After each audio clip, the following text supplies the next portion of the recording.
Muito bom, meus irmãos, a paz do Senhor Jesus. Estamos começando a TV Ágape, a TV da sua família. Quero agradecer o teu carinho, a tua audiência, você que está conosco. Não saia daí, o programa hoje está um espetáculo, do começo ao fim. Para ficar melhor, já dá o like e compartilhe. O objetivo desse programa é alcançar mais vidas. Manda aí para sua família, para os seus amigos, pessoal que trabalha com você. TV Ágape começou. Aqui do lado também tem um chat, tem um bate-papo para você interagir com o pessoal que está conosco. Primeiro quadro, Pastor Zilton, qual que é a palavra de hoje? Amigos, aqui é o Pastor Zilton. Nós estamos no nosso quadro onde nós falamos sobre as coisas cotidianas e trazemos a visão cristã sobre isso. E hoje eu quero falar com vocês sobre um caso que aconteceu, que foi de um jogador que foi pego em adultério e ainda assim apresentava postura de alguém, entre aspas, cristão. No contexto atual, onde o cristianismo cultural ele é comum e é legal ser cristão, nós vemos que o bom testemunho ele se torna extremamente essencial. Nós temos pessoas que confessam a fé, como jogadores, cantores, mas que as suas atitudes em nada se parecem com Jesus. No lar é o primeiro lugar onde nós temos que apresentar o nosso testemunho. Em Efésios 5, 22 e no capítulo 6 adiante, Paulo vai orientar sobre o papel do marido, da esposa, dos filhos, demonstrando que o amor, o respeito e a obediência são formas de testemunhar Cristo no lar. Então, nós temos que apresentar também um testemunho no ambiente social. Romanos 12, 17 e 18 diz que não devemos retribuir a ninguém por mal e, se possível, ter paz com todos os homens. Nós temos que ver que existe um perigo no cristianismo quando ele é vivido apenas por aparência. Um testemunho falso ou incoerente, ele compromete o nome de Cristo e afasta as pessoas da fé genuína. É por isso que temos tantos irmãos feridos com o cristianismo, porque são pessoas que se dizem cristãs, mas em nada apresentam uma vida coerente. Em tempos de cristianismo cultural, meus irmãos, o bom testemunho é o maior diferencial do verdadeiro cristão e do discípulo de Cristo. Não basta dizer que é cristão, é preciso viver como alguém que é. Assim como a Bíblia nos diz, assim brilha a vossa luz diante dos homens, para que vejam as vossas boas obras e glorifiquem o Pai que está nos céus. É com o Senhor, pastorzão? Valeu, pastorzão Zilton! A palavra dele é espetacular. Meus irmãos, conferir a agenda da igreja, né? Para você saber tudo que vai acontecer, ficar antenado. Eu quero ver você aqui.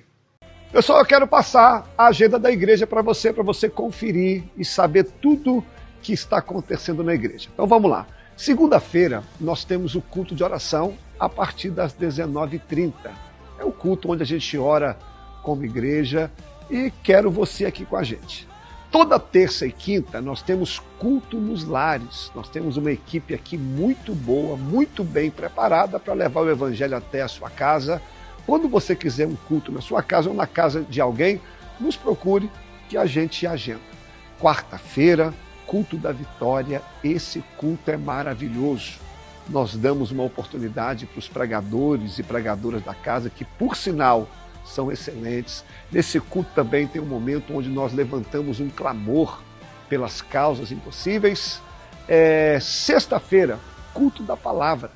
Nós, toda sexta-feira, eu, na maioria das vezes, compartilho aqui com você um estudo sobre um capítulo da Bíblia ou sobre um personagem. É um culto para aquele que gosta da palavra, aquele que quer aprender um pouquinho mais. Na quinta-feira, nós estamos aqui, né, na TV Ágape às 21 horas. No sábado, nós temos o culto dos adolescentes, às 17 horas, onde nós ensinamos os nossos filhos desde cedo o caminho da igreja, como cultuar ao Senhor. E ainda no sábado, às 19h30, nós temos o culto dos jovens, o culto da mocidade. Se reúne aqui todo sábado, faz uma festa, um grande culto ao Senhor.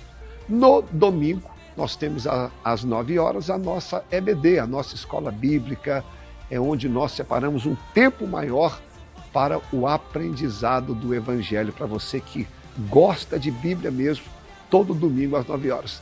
E no domingo também nós fazemos a classe do batismo. Para aqueles que querem batizar, tem uma classe à parte. Domingo à noite, 19 horas, é o culto da família, onde nós nos reunimos aqui, vem muita gente. Nós apresentamos a nossa semana no altar de Deus. Nós consagramos a nossa semana. Nós temos também um programa de rádio às 14 horas na Rádio Cultura FM, para você que mora aqui em Patrocínio, 104,9. E você que quer assistir pela internet é www.culturafmptc. E uma última coisa, nós temos aqui na igreja também vários ministérios, ministério de adolescente, das crianças, intercessão, mas eu quero falar de um especial, é o projeto social, para você que gosta de trabalhar nessa área. Tem uma equipe aqui que ajuda com alimentos, na época do frio junta as roupas, enfim, você que gosta também desse trabalho, vem aqui participar com a gente. Essa é a agenda da igreja, venha ajudar conosco. Agora que você já sabe os dias de culto, não tem desculpa, quero ver você aqui, estou sempre na porta, quero te dar um abraço.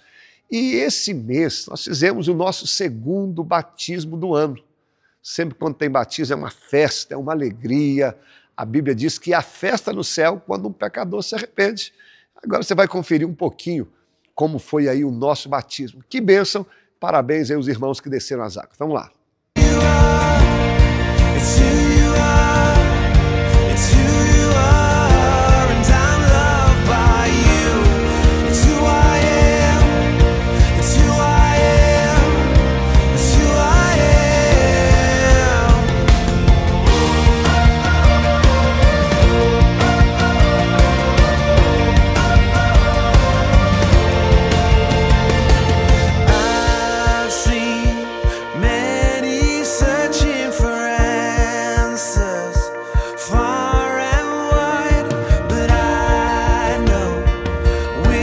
Estamos quase chegando ao fim. Quero parabenizar mais uma vez os irmãos que desceram as águas. Não esqueça de dar o like e nem de compartilhar. Vamos alcançar mais vidas. Tem agora o quadro muito especial, a Adria, sempre com uma palavra diretamente do trono de Deus para nós. Qual que é a mensagem de hoje, Adria? Olá, meus amigos. Cumprimento vocês com a paz do Senhor. Mais uma vez aqui numa série de estudos sobre os encontros com Jesus. Hoje nós vamos falar sobre uma das minhas passagens, assim, particularmente favoritas ali dos evangelhos, que é o chamado de Mateus, o chamado de Levi. Essa passagem, ela é tão importante que ela encontra-se em Mateus, Marcos e Lucas. E eu te aconselho desde já a ler todos os evangelhos que falam sobre essa passagem, porque cada um traz um tipo de detalhe que o outro às vezes não traz. Então vai confirmando, vai complementando e traz maior entendimento para você na hora da sua leitura. Hoje nós vamos ficar só em Mateus 9, versículo 9, que fala assim: Saindo Jesus, viu um homem chamado Mateus sentado na coletoria e disse-lhe: Siga-me. Ele se levantou e o seguiu. Um versículo apenas, e como ele fala conosco, né? Só contextualizando para você, Mateus, ele era um cobrador de impostos, e naquela época, cobradores de impostos não eram muito bem vistos, né? Eles eram um pouco rejeitados ali, porque de fato eles exploravam do povo, né? Então acredito eu, isso é uma conjectura minha, de que Mateus não era bem quisto pelo seu povo. Mas Jesus olhou para ele, viu algo nele, mesmo que ele estava naquelas condições, e chamou por ele.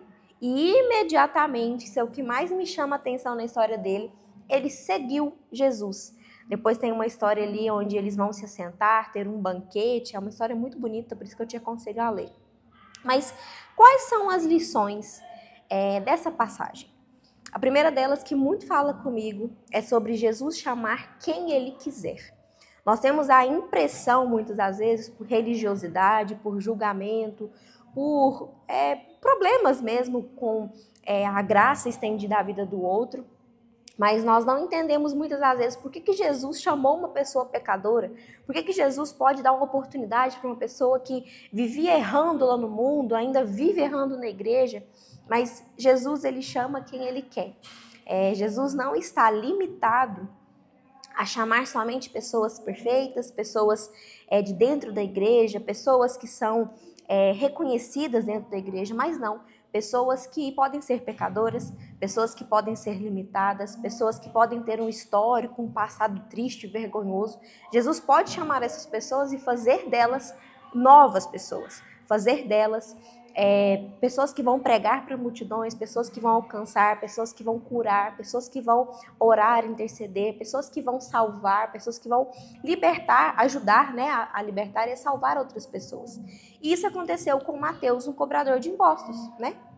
Então, o chamado de Jesus, ele não se baseia no passado, ou no problema, ou no histórico de uma pessoa, mas no propósito soberano dele. Eu te pergunto, de onde Jesus te tirou? De onde Jesus te chamou? Todos nós temos um passado, todos nós temos uma história antes de nos encontrarmos com Jesus. E muitos de nós somos como Mateus, agíamos fora do propósito dele, mas ele, pela sua misericórdia e pela sua graça, nos alcançou. Segundo ponto, a resposta ao chamado precisa ser imediata.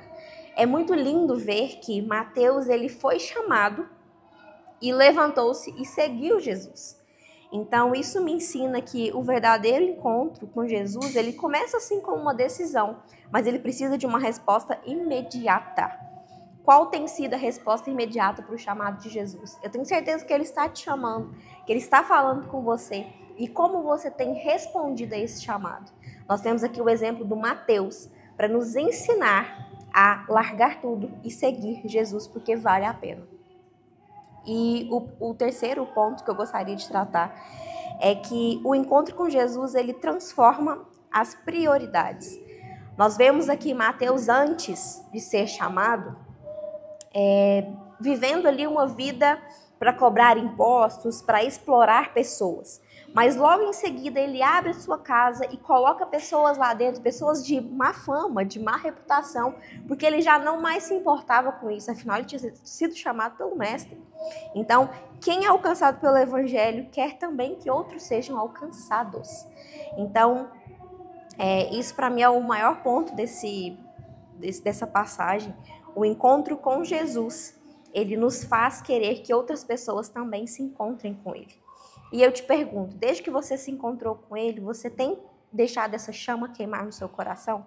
Você tem levado o evangelho para outras pessoas? Você tem aberto a sua casa, aberto a sua vida, aberto seu coração para outras pessoas? Não guardando a graça só para você, não guardando a salvação só para você, mas estendendo para pessoas que talvez sejam de má reputação, como um dia você foi também? Porque o verdadeiro encontro de Jesus faz isso, ele transforma as prioridades aqui dentro, ele transforma o que nós víamos como coerente, o que nós víamos como correto antigamente, e ele nos alinha à vontade e ao propósito dele. E é isso, espero que essa passagem tenha falado com você. Como eu te disse, leia em todos os capítulos, tenho certeza que vai falar grandemente ao seu coração. Até mais. Estamos quase chegando ao fim, chegou o momento da palavra, da mensagem, é um momento especial para tudo, aquieta o seu coração, Deus tem uma palavra para você. Vamos ouvir uma palavra que vem da parte do Senhor. O Evangelho de Marcos, capítulo 2. Isso aqui é uma parte da mensagem que eu preguei domingo. Quero compartilhar com vocês. Marcos, capítulo 2, diz assim. Dias depois, entrou Jesus de novo em Cafarnaum e logo correu a fama que ele estava em casa. Muitos afluíram para ali, tantos que nem mesmo junto à porta eles acharam lugar. E ele anunciava-lhes a palavra. Alguns foram ter com ele, conduzido um paralítico, levado por 4 homens. E não podendo aproximar-se dele por causa da multidão, descobriram o eirado no ponto correspondente que Jesus estava. E fazendo uma abertura, baixaram o leito em que jazia o doente. Vendo-lhes a fé, Jesus disse ao paralítico, filho, os teus pecados estão perdoados. Mas alguns dos escribas que estavam assentados ali arrazoavam em seu pensamento. Por que ele fala deste modo? Isso é blasfêmia. Quem pode perdoar pecados, senão um que é Deus? E Jesus, percebendo logo em seu espírito que eles arrazoavam, disse-lhes, por que arrazoais sobre essas coisas em vosso coração? Que é mais fácil dizer ao paralítico, estão perdoados seus pecados, ou dizer, levanta, toma o teu leito e anda? Mas para que saibais que o Filho do Homem tem sobre a terra autoridade para perdoar pecados, disse ao paralítico, eu te mando, levanta-te, toma o teu leito e vai para a tua casa. E ele se levantou e no mesmo instante, tomando o leito, retirou-se à vista de todos, a ponto de se admirarem e todos darem glória a Deus. Meus irmãos, esse é um texto muito conhecido. Eu amo esse texto, Deus fala comigo demais nessa palavra. Jesus está indo em Cafarnaum. E ali Jesus vai entrar numa casa, muitas pessoas vão se aproximado daquele lugar, porque Jesus pregava a palavra, e onde Jesus estava, sempre havia uma multidão. E o texto vai dizer que um homem levado por 4 paralíticos, eles vão ter uma fé ousada e esse homem vai ser curado. Mas o que eu achei legal, que no capítulo 2, aqui no verso 1, vai dizer que dias depois, Jesus entrou de novo em Cafarnaum. Por que a Bíblia usa essa palavra de novo? Não é por acaso, quer dizer que Jesus já esteve ali. Como assim, pastor? Se nós lermos o capítulo 1, eu vou acompanhar aqui para vocês, no capítulo 1, verso 22, vai dizer que Jesus chegou ali e ele estava na casa de Pedro, ou melhor, na sinagoga, no verso 21. E aí, no verso 29, Jesus sai da sinagoga e vai para a casa de Pedro.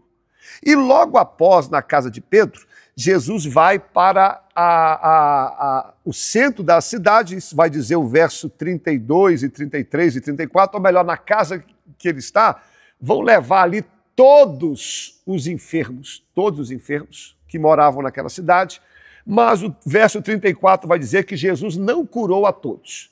Então vamos analisar esse texto. Esse paralítico, ele morava em Cafarnaum. Então, se todos os deficientes enfermos foram levados até Jesus, mas ele não curou a todos, esse homem fazia parte do grupo que não foi curado. Ou seja, ele já tinha ido até Jesus com uma expectativa, achando que Jesus ia curar, mas ele voltou de lá frustrado. Ele viu Jesus curando uns, salvando outros, mas ele voltou para casa do mesmo jeito. Quantas vezes isso acontece com a gente? Nós temos um problema, nós temos uma crise e alguém fala para nós, Jesus pode fazer, Jesus vai mudar essa história, Jesus vai transformar a sua vida. E nós vamos com aquela expectativa, mas nem sempre as coisas acontecem desse jeito. A gente vai à igreja, a gente ora, a gente crê, mas infelizmente na nossa vida não acontece.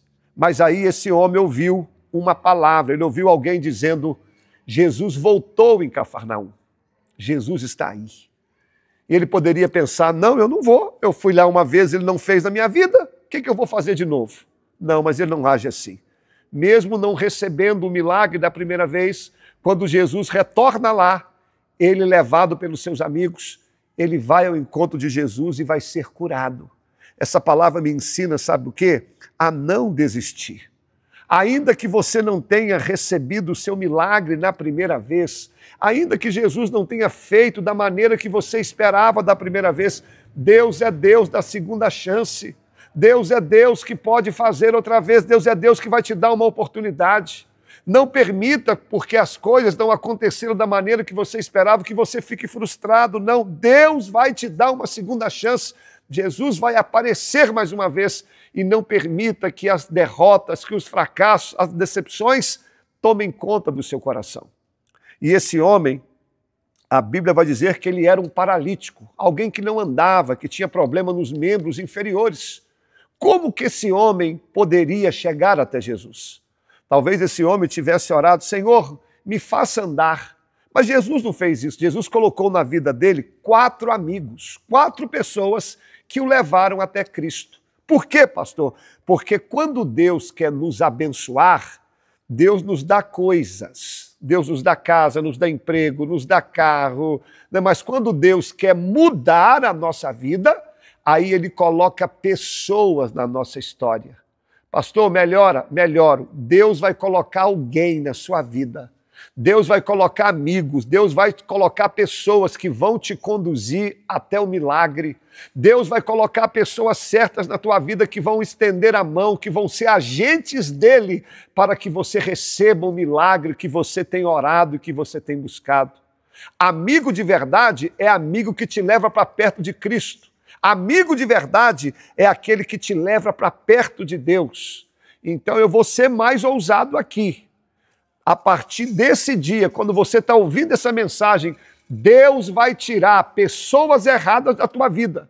Não se assuste se daqui para frente Deus começar a tirar algumas pessoas que até frequentam a sua casa, pessoas que você tinha uma estima, mas Deus vai tirar pessoas erradas e Deus vai colocar pessoas certas, porque onde Deus vai te levar, o que Deus vai fazer, não é todo mundo que está preparado. Então recebe aí, Deus vai colocar pessoas certas na sua história. E a Bíblia diz que esses homens levaram o paralítico até Jesus. Você sabe que conduzir alguém não é fácil. Esses homens tiveram que fazer um esforço enorme, colocaram ele numa maca, que era 2 pedaços de madeira com um pedaço de pano no meio. Quando eles vão até a casa, a Bíblia faz questão de dizer que a casa está lotada, não tem lugar na porta, não tem lugar na janela. Aqueles homens poderiam pensar até em retroceder. Poxa, não deu, não dá, a gente até tentou, mas eles não fazem isso. A porta estava fechada, a janela não tinha lugar, mas a Bíblia diz que eles foram pelo telhado, porque a casa, naquela época, havia uma escada na lateral e eles descobriram o telhado e desceram o paralítico. Isso mexe muito comigo, porque uma fé triunfante é uma fé que não me deixa retroceder. É uma fé que me faz ir mais adiante. É uma fé que me faz sempre ver uma saída. Se não tem lugar na porta, eu vou pela janela. Se não tem lugar na janela, eu vou pelo telhado, mas eu não vou retroceder, eu não vou voltar atrás, eu não recuo. A fé que Deus colocou no meu coração é uma fé que me faz perseverar. Tem gente ouvindo essa palavra agora. O seu problema não é que Deus não quis te abençoar, é porque você desistiu. Não é Deus que não quis fazer, é porque você, na primeira oportunidade, você virou as costas. Não. Volte a procurar uma saída. Não é porque você foi reprovado a tirar sua carteira de motorista, agora você vai parar, você vai tentar de novo. Não é porque você não deu conta de terminar sua faculdade, você vai abrir de novo essa matrícula e vai fazer a faculdade de novo. Não é porque você pregou uma vez e não deu certo, não, você vai voltar a pregar. Porque uma fé triunfante é uma fé que me faz ir além. E quando aqueles homens descem o paralítico por aquele telhado, eles queriam que o paralítico fosse curado, mas Jesus disse: filho, os teus pecados estão perdoados. Não era isso que eles queriam ouvir. Eles queriam ouvir que Jesus curasse. Mas nem sempre Jesus vai fazer do jeito que a gente quer. Por quê, pastor? Porque as prioridades de Jesus vêm antes da nossa. Primeiro, Jesus quer trabalhar no nosso interior. Jesus vê além das necessidades óbvias. Jesus está trabalhando em volta. É por isso que ele não faz do jeito que a gente quer. Tem o tempo dele. E Jesus quer ver também até onde vai a nossa confiança nele. Até onde vai. Mas, para nós concluirmos aqui, o que eu acho maravilhoso, irmãos, eles queriam que Jesus curasse aquele homem. Mas, para mim, o maior milagre desse texto é quando Jesus olha para ele e diz: filho, os teus pecados estão perdoados. Porque tem hora que nós entramos na igreja. Claro, é lógico que tem momentos que a gente precisa que Deus cure. Lógico que tem momentos que nós precisamos de um milagre urgente. Mas tem hora que o que a gente precisa é ouvir da boca de Jesus: filho. Saber que nós temos um pai. Saber que Deus se preocupa conosco. Tem hora que a gente precisa ouvir: perdoados estão os seus pecados. Mas isso ninguém vibra. Porque somente quando Jesus fez o paralítico andar, a multidão vibrou, mas ninguém vibrou quando o pecado foi perdoado. Nós estamos vivendo isso hoje. Jesus curar um paralítico? Amém. Mas se Jesus perdoou alguém, o milagre é do mesmo jeito. Porque somente quem já recebeu perdão de pecados sabe como isso é importante. Não tem coisa melhor você ter um passado sujo, você ter um passado sombrio, e o diabo usa aquilo para te acusar. Aí Jesus aparece te perdoando. Jesus aparece dizendo: eu vou reconstruir a tua história, eu vou mudar a sua vida. E aqui hoje Jesus está perdoando os teus pecados. Mas o que me assusta nesse texto é que naquele mesmo ambiente onde a palavra estava sendo pregada, onde estava tendo cura e milagres, havia um grupo ali que não estava satisfeito. No mesmo ambiente de milagres, havia alguém ali criticando. Eu vou fazer um pedido para você: não faça parte desse grupo, não.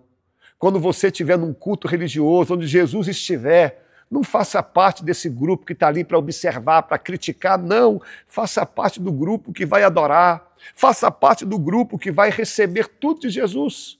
E a história termina quando aquele homem desce no meio de todos. Todos veem o seu pecado, todos veem a sua vergonha. Como é ruim nós temos o nosso pecado exposto, a nossa vida exposta. É difícil. Mas quando Jesus disse, pega a tua cama e anda, aquele homem colocou a cama nas costas e saiu no meio de todos. Todos olharam para ele e disse, jamais vimos coisas assim. E eu quero terminar essa palavra dizendo, aqueles que viram a sua vergonha também verão Deus mudando a sua vida. Você pode ter começado a tua história como um paralítico, um pecado exposto, mas a sua vida será bem melhor no final. Deus tem sempre um final melhor para nós. A sua vida não vai acabar desse jeito. A sua vida não vai terminar com essa vergonha, com essa humilhação, porque quando Jesus entra na história, ele entra para mudar a nossa vida. O seu final será melhor que o começo. Vamos orar? Vamos falar com Deus? Vamos orar. Senhor, eu quero agradecer por essa palavra, por essa oportunidade de levar o teu evangelho. Às vezes, como esse paralítico, a nossa vida está tão travada, tão amarrada, que a gente não vê mais saída. Às vezes as coisas não acontecem do jeito que a gente quer, nós somos tentados a pensar em parar, mas tu és o Deus da segunda chance. Queremos uma fé que nos faça ir além, uma fé que não nos faça retroceder. E ainda que o Senhor não faça da nossa maneira, o jeito do Senhor sempre é melhor. E como é bom ouvir da boca do Senhor, filho, os teus pecados estão perdoados. Ainda que muitos não entendam, ainda que muitos acham que isso não é importante, só quem ouviu isso da tua boca sabe o quanto isso é importante. Senhor, esse pai de família que está desempregado, essa mãe que está orando pelo filho, essa família que está em crise, que o Senhor venha trazer a paz. Essa pessoa que está afastada dos teus evangelhos, que eles possam reconhecer que tu és o único caminho e reconciliar contigo. Eu quero declarar toda a sorte de bênçãos espirituais sobre o teu povo, em nome de Jesus. Amém. Assim a gente encerra o nosso programa. Muito obrigado pela sua audiência, pela sua participação. Não esqueça de dar o like nem de compartilhar. Permitindo Deus, estaremos aqui semana que vem. Um abraço, Pai do Senhor, com Deus.